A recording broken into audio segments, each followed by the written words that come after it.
You're thinking to yourself, oh man, this car is easily worth $10,000. That's what you're thinking as a buyer, easily worth $10,000. The question I would have for you is, even if you think it's worth $10,000, when you bring me my car back, and you will, when you bring me my car back, will you pay me, are you going to offer me $10,000, yes or no?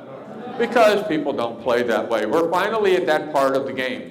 So there I stand in my driveway hoping you come back, and 90 minutes later, after you've driven up the N and M or whatever, 1, 2, and 5 back and forth from here to George, you turn the corner, you come down the street, you pull into my driveway, you get out of my car and you flick me the keys and you say, Ed, nice car, and I would like to offer you $8,000 is good. $8,000 is good enough. You want $8,000? I got to make it to the airport anyway, so $8,000. Let's just write this bad boy up. $8,000. $8,000, and you sign right there.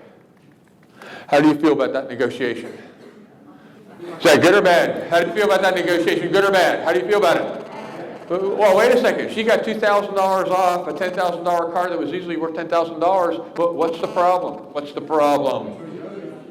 So she didn't do it. I did it, and I did it because I did what?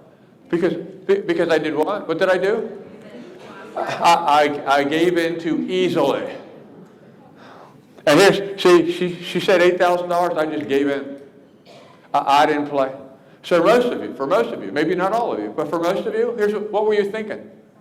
Something's wrong with the car. And by the way, simultaneously, some of you are thinking something's wrong with this car, and I should have offered, checked, and offered even less. Is that not right? See, and here's really where the game begins for most human beings. This is a predictable human response. If I had said, come on, man, $8,000 is way too low, but I'll split the difference with you. I'll take it, sell it to you for $9,000. By the way, would you have felt better if I said, let's just split the difference, I'll sell it to you for $9,000? Would you have felt better about that, yes or no? But, and understand something, which means I got $1,000 more of your money in my pocket. But you feel better about it, don't you? See, this is really where the last little bit of the game is played. Here's what we know about people. They are predictable. And what's predictable about them? They need to play. There's a predictable need for give and take. They have discovered that the average salesperson, you and me, 44% of us stop asking at the very first objection.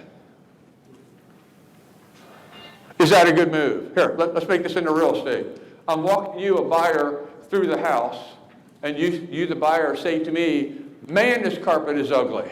This is the ugliest carpet I've ever seen in my life. And I say to you at your very first objection, well, if you don't like the carpet, let me show you other houses. Is that a good move? Who are the best negotiators in the world? Children are. Thank you very much. So here's how you always test it. Would your child give up if you said no to them once? No way. Yes, if I was going to do a superstar panel on how to handle negotiations, I would bring in 5-year-old children, because do they know how to play or what? These people know how to play. So they wouldn't give up. Here's what they discovered, because they asked another time. They discovered that 22% of us stop on the second no. What does that mean? So we're walking a buyer through a house, and the buyer says, man, this carpet is ugly. And this room is too small. So they just said, well, let's go look at other houses. Is that a good move? Would your 5-year-old child give up after the second no? There you go. Now, let's just speed this up. On the third one, 14% stop after the third. 12% stop after the fourth.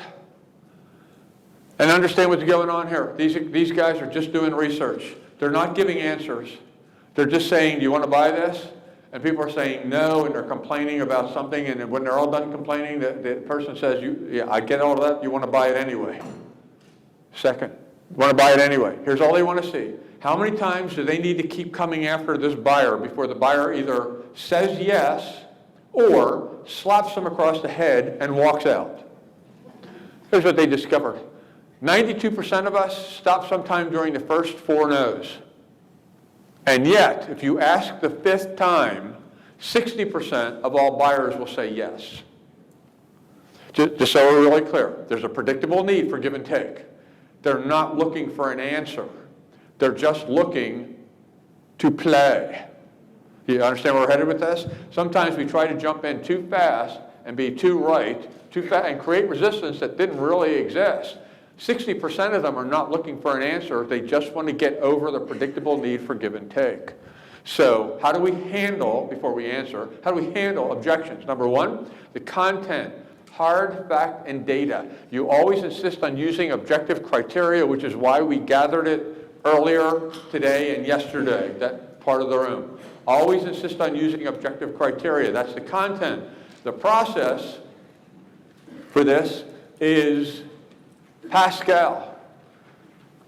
The form over 300 years ago, Pascal said people are influenced more by things they discover on their own than by things discovered by other people that are just dictated to them. So if we're going to move them through this process, our job in terms of form is to guide the discovery. Not so much tell them as guide the discovery. And the process, because like everything else in negotiating, people are predictable. And just like when we started yesterday, if we can predict it's going to come, well then there's a process we can apply because we know it's coming.